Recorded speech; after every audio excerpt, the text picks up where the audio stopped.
नमस्कार आणि good morning. नवीन ब्लॉगमध्ये तुमचं स्वागत आहे. काल आपण आउट स्टेशन भाडं घेऊन आलेलो, पण रिटर्न एकदम 1000 रुपयाचं भाडं भेटलं होतं. त्यासाठी आपण गेलो नाही.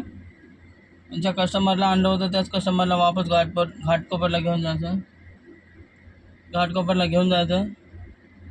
2500 रुपये दिलेले त्यांनी आणि आजचे 2500 रुपये. त्याच्यासाठी मी गेलो नाही, कारण 1000 रुपयामध्ये अंधेरीचं भाडं लागलेलं काल. जर 100 किलोमीटरचे 1000 रुपये भेटत असेल तर जाऊन काय फायदा आहे. 500 रुपयाचा CNG जाते कमीत कमी, आणि ते पण ट्रॅफिकचा टाईम असल्यामुळे मी नाही गेलो. तर आज 1 वाजता जायचं आहे त्याला. आता 11 वाजले, अजून आहे 2-3 तास आपल्याकडं. तोपर्यंत CNG भरून घेतो आणि आपलं रेडी राहतो.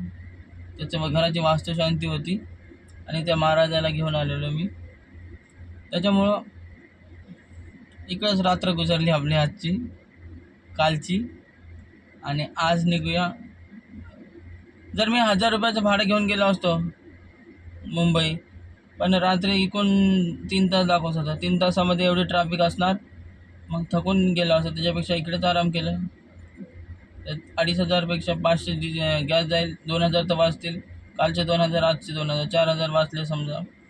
आणि सकाळी जर रात्री गेलो असतो तर 1000 रुपये ते भेटले असते आणि 300-400 रुपये सकाळचा धंदा झाला असता. त्याच्यापेक्षा हे सुखासुखी आहे ना, अजून काय पाहिजे. बस तर आता CNG टाकून जेवायला जाऊया. काल नाश्ता केलो, सकाळी नाश्ता केलो आणि